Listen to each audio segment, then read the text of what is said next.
I can go Okay. two different directions. I can do a tennis mashup, or Oh, I can nice. do a workplace culture deep dive. You choose. All right. You're the one driving the bus here. So, Rex, last time I spun the wheel, I don't remember what our questions were, but they were pretty obscure. So I've got us some new warm up questions here. Still 59 of them on this wheel. Wow. Can you hear the little wheel I spinning? can't. No, I can't. No, but I'm imagining that it's spinning. You know what? This was the same one I asked you last time. Serious.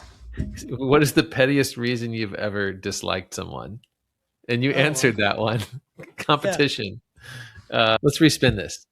Maybe there's something deeper here I didn't answer in that question. Oh, this is an interesting one, Rex. For a Okay. warm All up right. question, what's the biggest sign someone peaked too early? All right, Rex, we're spinning the wheel of random questions to get you warmed up today. First question is, what's your most irrationally strong opinion? My most irrationally strong opinion.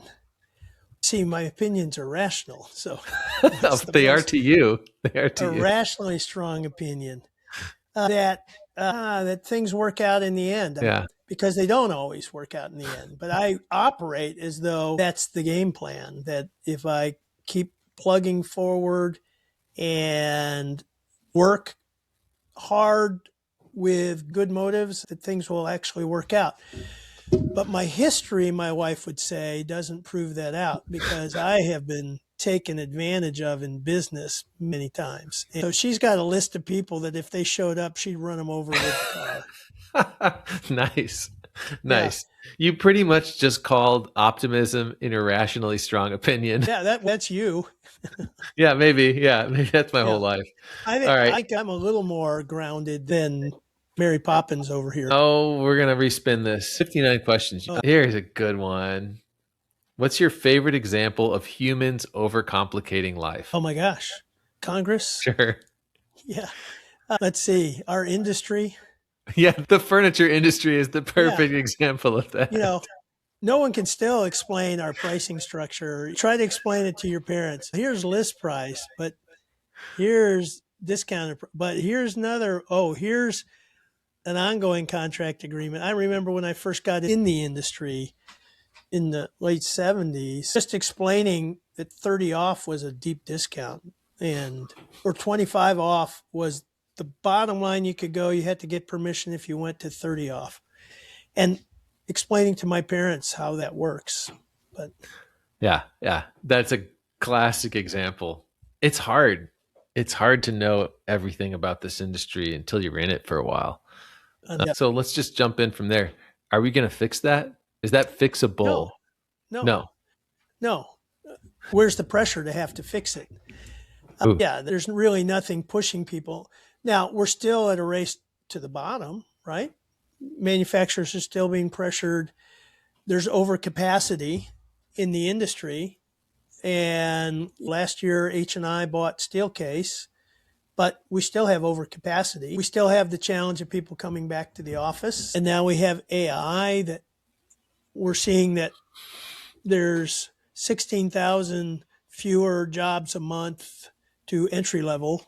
Yep. So all that has to sort itself out. So we're going to have more hollowing out, and our industry has got to look in the mirror a little bit and say, we live so much in each of our bubbles. And I can remember early on when I was with a Herman Miller dealer, and I made friends with somebody at Hayworth Manufacturing. And so I was asked to come in to their regional meeting to present all the benefits of Action Office. And it was crazy, the misconceptions they had, but how religiously we believed in our little myth that our little panel was better than your little panel. And the stories we concoct, Hayworth had the story of the monocoque panel, the unibody panel, where you could put it on 3 corners of an object and stand on it.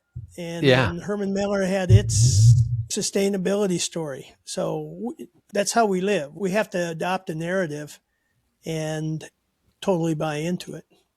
Yeah, there were teams of people dedicated to creating that distinction, to creating differentiation, whether it was fabricated or real. That's wild. just across even all industries, the amount of money going towards not necessarily making the product better, but instead telling the story of it. It's just wild. Yeah, but we You all have to mentioned be AI. evangelists, right? You have to believe in your church. You do. You mentioned Yeah. AI and what it's doing to the job market. And I just wonder, have we really addressed that elephant in the room as an industry, as a culture of workplace enthusiasts? You're connected to Workplace Design Magazine, Bob Fox and team. You speak on Cornet panels, and are we addressing that sufficiently, or are we like tiptoeing around some of the realities there around AI? I don't think we know enough about what AI is really doing. So it's either fear or utopia.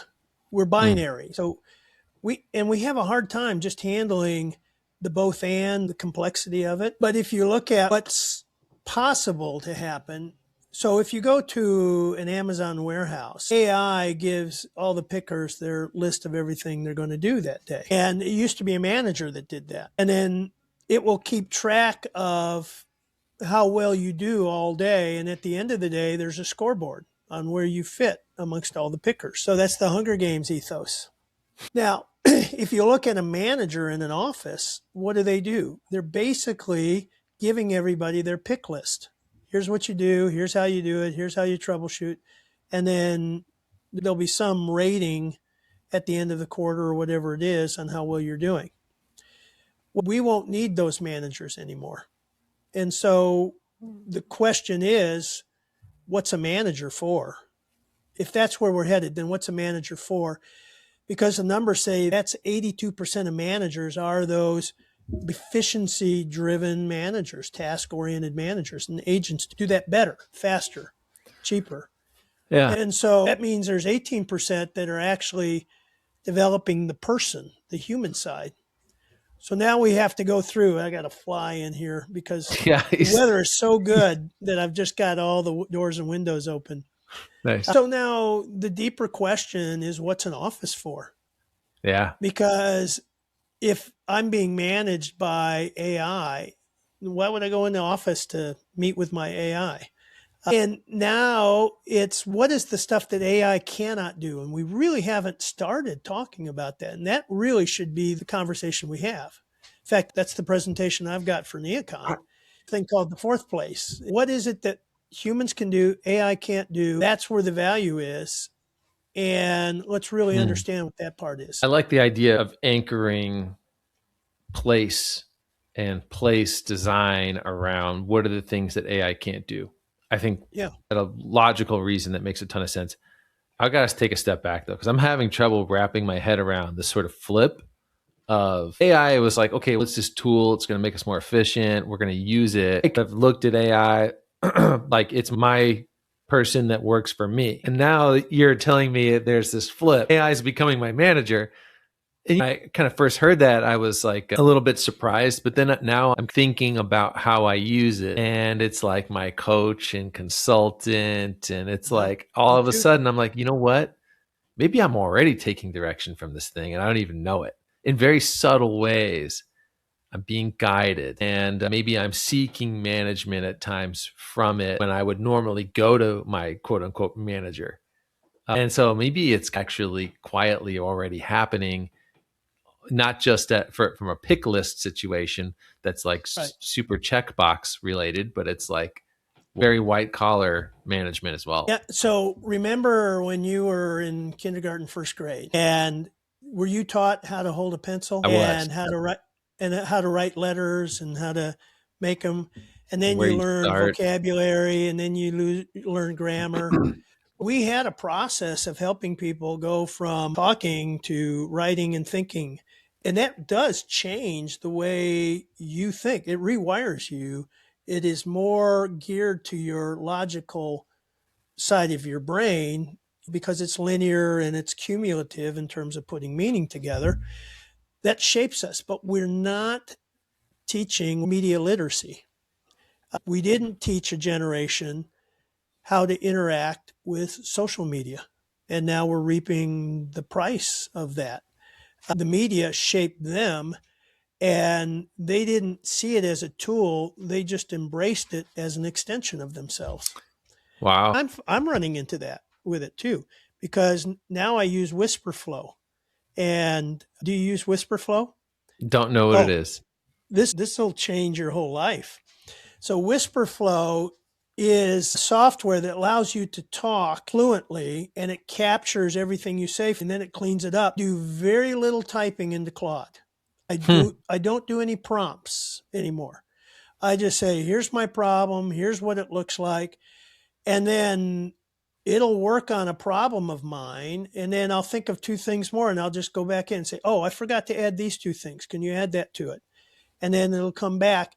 I was working on a problem today with River Rose and found out that the way we're handling our inflows and outflows, we have to account for totally differently. And so I threw all the spreadsheets in from Wells Fargo and from our donation app and then what we pay people on the property for. And I said, sort this out for me.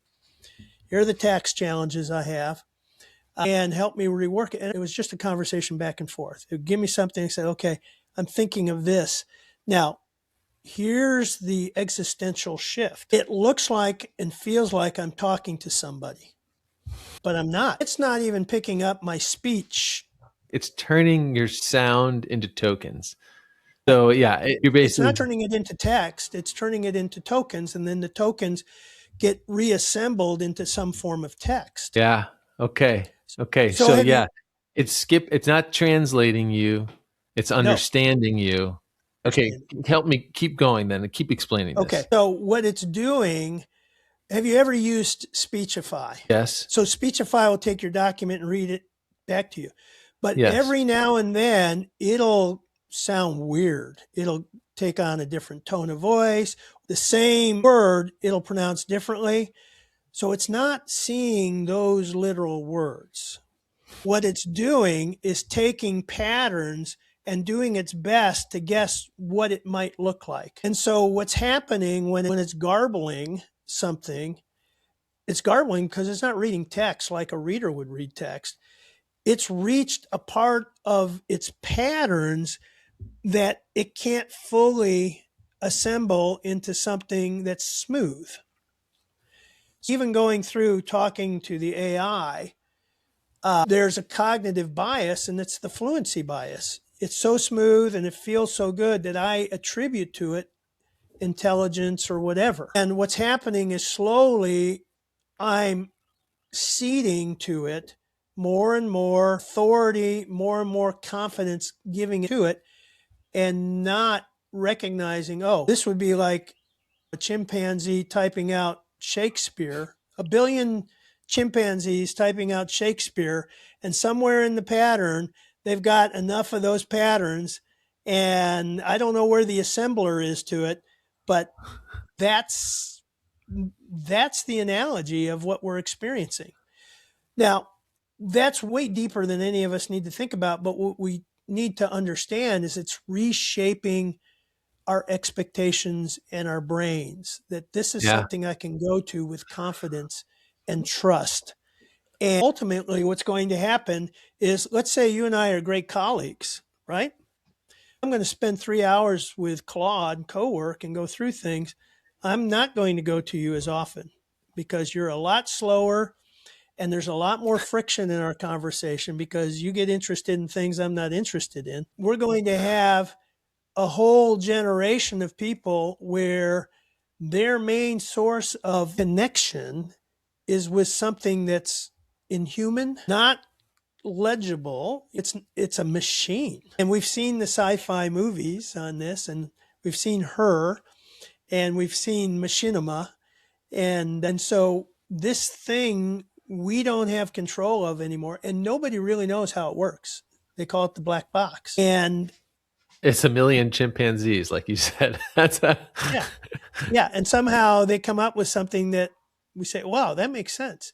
Now, I'm using it for a lot. I'm using it to reread my documents, to reorganize all my files in my hard drive and my Google Drive. I'm using it to analyze all my investments and how much of those are tied to the top 10 companies that are not visible on the surface. And so is my risk distributed? And it does all of that. But then again, with every new medium, we gain something, we lose something. And so in oral culture, before all of this started, what we had is deep community, and we revered elders because they were the repository of information, right?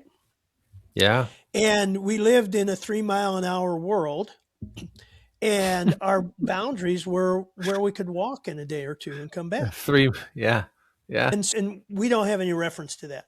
But we move into the Gutenberg era, and now it's not communal. It separates the individual from the community because before, everything I knew was tied to what we knew and our relationships.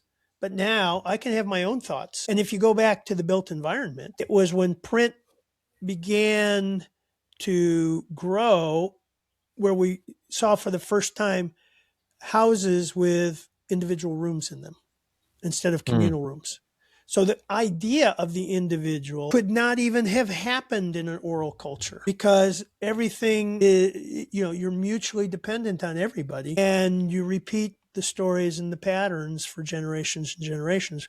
Now we've got the era of the individual and we're moving out of the mystical worldview where everything was connected. It's called coterminous. So you look at the art, the Byzantine art, and you can go through and look at how the Madonna and Child shifted from oral culture, Byzantine culture into print culture. And so there's two languages in an oral culture. There's a cosmic language, and then there's a practical language, but they intermix with each other. The ceremonies, the rituals, the repeating things, the artwork. Now you've separated the cosmic from the real in the art. And when you look at the Madonna and Child, it looks like a real mom and a real child instead of this static woman with a halo and then a baby with a 5 o'clock shadow in it. So shifting changes everything. And then we move to the broadcast era. And now what's happened is, and Marshall McLuhan talked about the global village. Now we see the world coming into our living room. Yeah. And we have a sense civil rights would not have happened without broadcast and television. Because when we began to see the police brutalizing people in Selma and the marches, that galvanized this collective movement.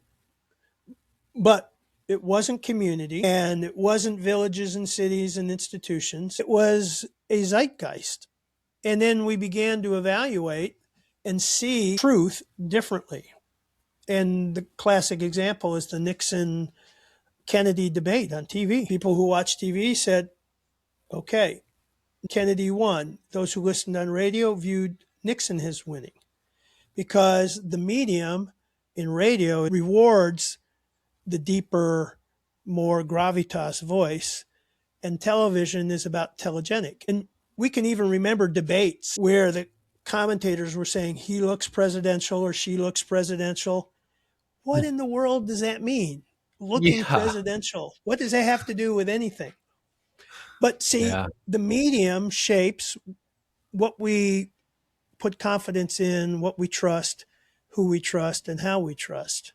The medium being how the information is presented, like the Yeah. method in which, yeah. Whatever the storage and distribution of information is, that's the dominant element that shapes who we are, how we relate, what we consider truth, who's in, who's out. Artwork, it shapes art, music, everything. And now we're moving into this new medium that is disembodied. It's invisible. So think about it this way. You and I are having a great conversation in the car. We're traveling in Indiana and going to Jasper and talking a lot of things.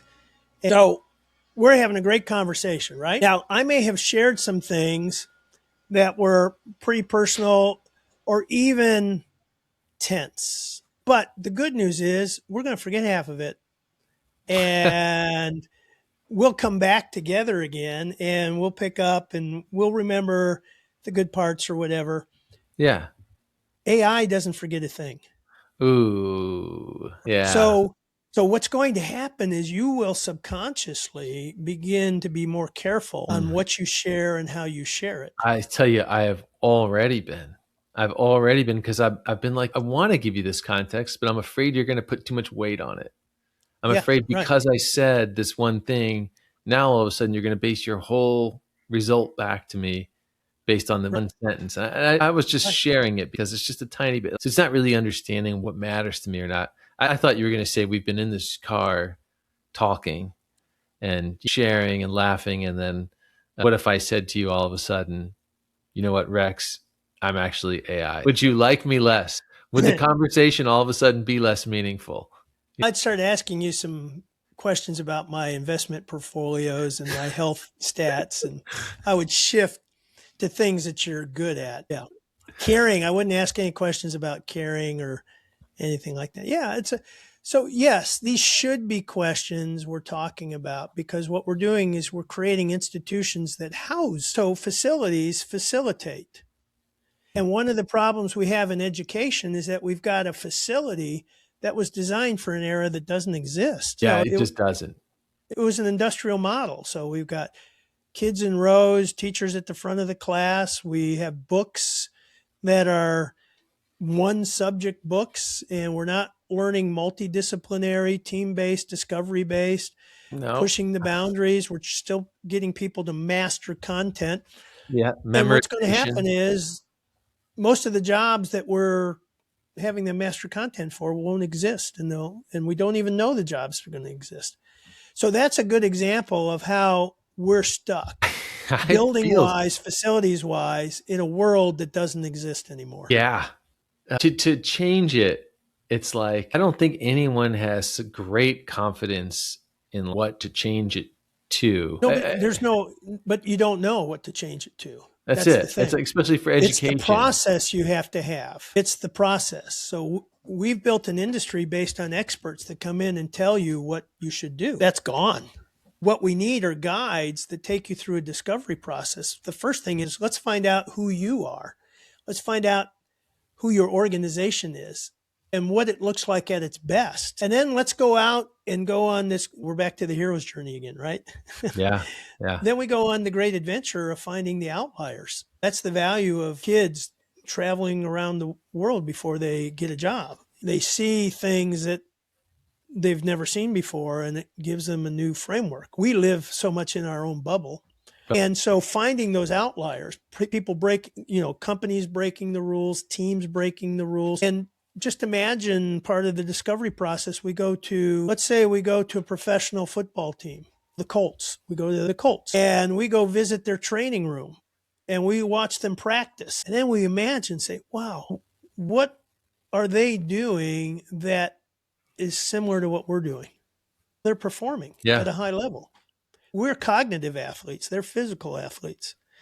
So now we start looking for these metaphorical bridges that we can go outside our bubble and begin to see, oh, that's their equipment is precision equipment. Yeah. Equipment, you get, and then you get the whole Billy Bean philosophy from Yeah, right. Moneyball. And it's like, Yeah. wow, we're clearly And not you've got using data as trainers well as we could. and so how much time does a team practice versus how much time are they competing on the field? Oh, then there's that. Yeah, right. And Right. then even just being a dad of track athletes, the importance of having fresh legs when the moment matters is Yeah. huge. Yeah. So you would never do a weight day the day before a meet. You just wouldn't do that. So it's like in work, what are our meets? Like that, I think there's a whole opportunity to create new rhythm here. So let's play with that and say what would be the equivalent of game day and not overdoing weights the day before. You have whatever a big presentation, that's It game could day. be a big presentation. It could be, I also think maybe could we think about game days as not just because not everybody's in sales or they're going out for a big presentation, but maybe we can actually combine work a little differently rather than spread it across days and days, but we could create bigger moments of work, like create bigger brainstorming moments or bigger moments where decisions need to be met. I don't know if that's less efficient or more efficient. I'm just playing around here. Yeah, well, the principle though is in place of we start looking at work through a different lens, through different metaphors, and we come away with different things. So one of the lenses in a negative way is the Amazonification of work, the Oh yeah. picker warehouse thing. So how does that concept port over to work? And what that means is people who are waiting to be told what to do and held accountable, in the new world, you're vulnerable, which is 70% of the workforce and 82% of managers. Yeah. That's a wake up call, right? But what's a company that you highly admire? Disney. Okay. And they do have programs. How do you Disneyfy your customer service experience or whatever it is? Yeah. Yeah. And so those are the bridges that help us see what the future could look like and experiment safely instead of trying to reinvent the wheel. The future is already here. It's just not evenly distributed. And that's William Ha, Gibson's famous quote. I love that. It's not as complicated as we think to get there, but it's not easy. You've got to get people willing to go on the journey together. If a company decides to approach work entirely differently, do they gain an advantage, or because the rest of the world is moving so slowly, do they fall behind? Maybe yes, maybe no. See, that's Okay. the thing about the marketplace. There are so many ways that it may not work. You may not execute well. You Hmm. may pick the wrong experiment to do. There is no guarantee. Now, there's ways to buffer that risk or to have more predictable risk, but the average lifespan of an S&P 500 company is less than 15 years. And so think too, now we've got all the incentive structures in place. So the people least willing to change are the ones who benefit most from the current structure. Huh. So that's why tenured professors don't want to change education. No.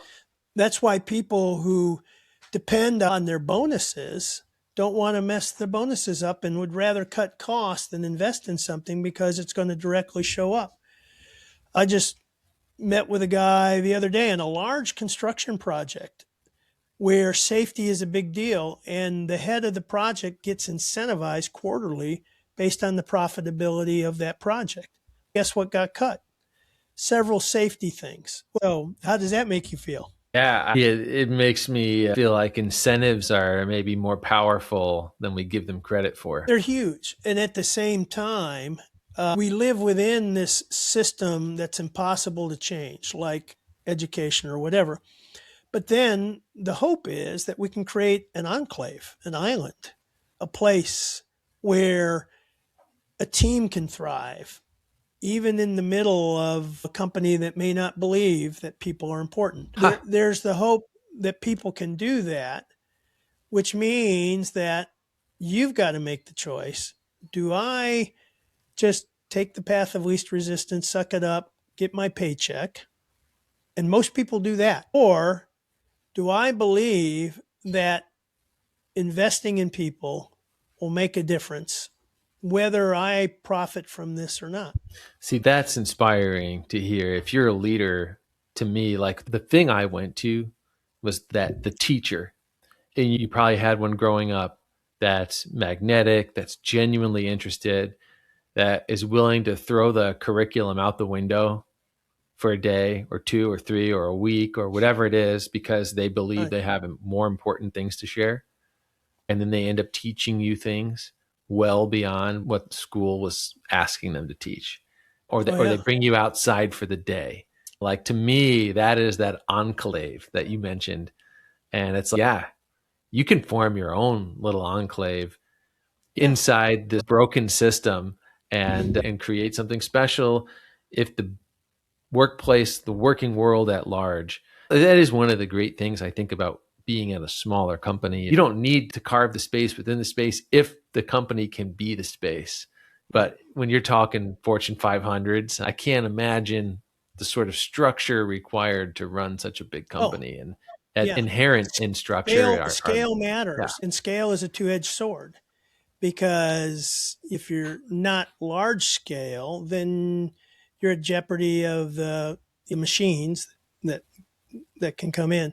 but even in a Fortune 500 company. And I've had the great fortune of working for some incredible people that believed in me and gave me lots of latitude and autonomy in what I was doing, even within a big company. But eventually that hits head on with the machine. So with all of them, there was a season of magic, absolute magic. I can remember the Hayworth team I was on in the 1980s in Dallas.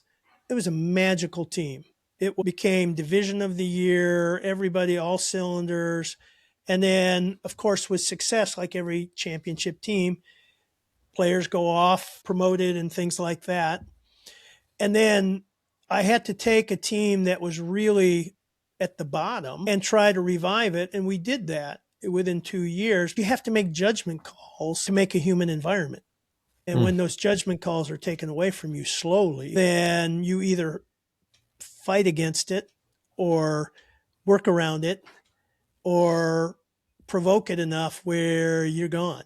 And Yeah, in many of those cases, I did exit after the fun was gone and the latitude was gone and the humanness was gone. And to the chagrin of my wife, she says you got about a 3-year fuse before you wear out your welcome. that's funny. Yeah. She's kept you around, I guess. Yeah. Yeah. Fortunately, I haven't worn out that welcome. It's But probably just yeah, growing. it's hard. So here's getting back to, that irrational side and the opening thing. I no longer believe if I really work hard, people are going to recognize the success and give me more latitude and let me build on great things. But that illusion is gone, but it doesn't take away my desire to keep doing that where I can. Yeah. So you get more strategic on who you invest your time in, and you get more strategic as to whether you think this could lead to one of those magical moments, or is it just going to be pushing rope uphill and I'll get a paycheck for it, but it's never going to lead to magic. That is the human story. There's no guarantees that you're going to work hard and you're going to get the brass ring. I mean, there's good friends of mine this year who were riding strong and all of a sudden cancer hits them. Oof. And you think, okay, what was it for? But the neat thing is, because of how they were wired, I was just on the phone with one of them today, and they said, life didn't stop. It got richer for me. And so we've got to work on those kind of mindsets with people. The Stoic, is it Ryan Holiday? Yeah. Yeah, the author. Yeah. The obstacles are the way. It's the obstacles that make you stronger. And I don't know where we get that. We've got a challenging culture and a generation that didn't get any of that character building.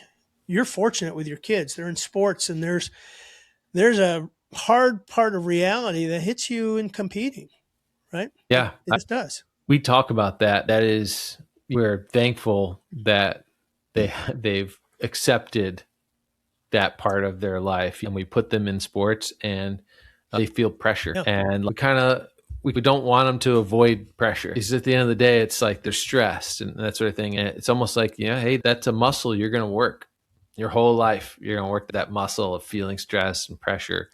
And it's not a piece of glass. It's a muscle. You'll get stronger, and then you can take pressure and you can take stress.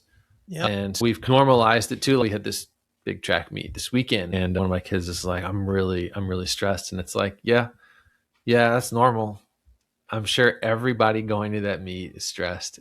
And you try to make it not like oh, what can I do or how can I fix it? It's like, yeah, you're going to be stressed. That's so good. Yeah. Yeah. You named it.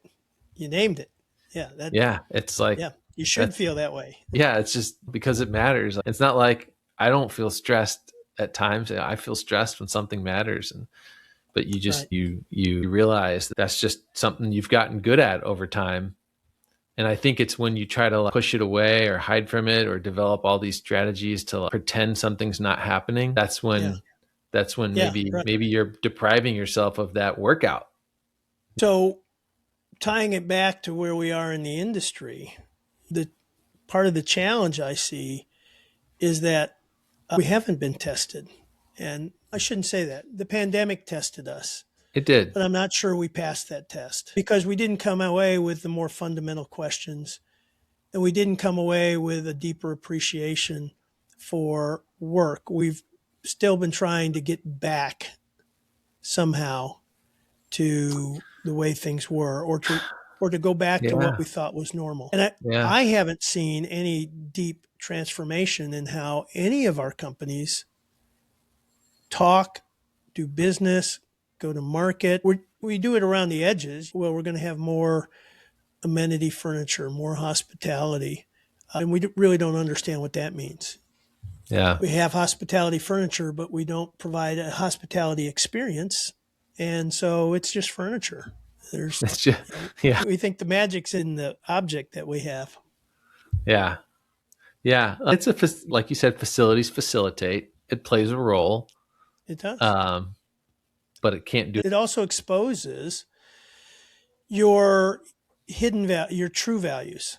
It tells you who's Mm, important. It tells you what we do here. It tells you what's permitted and not permitted. So every space has a voice, and we really don't listen to what it's unintentionally communicating to people. One of the stories I've shared often and will share again at Neocon is GoDaddy when they went from their global tech center, and it was in an industrial park, one story industrial park, and they had security guards as receptionists.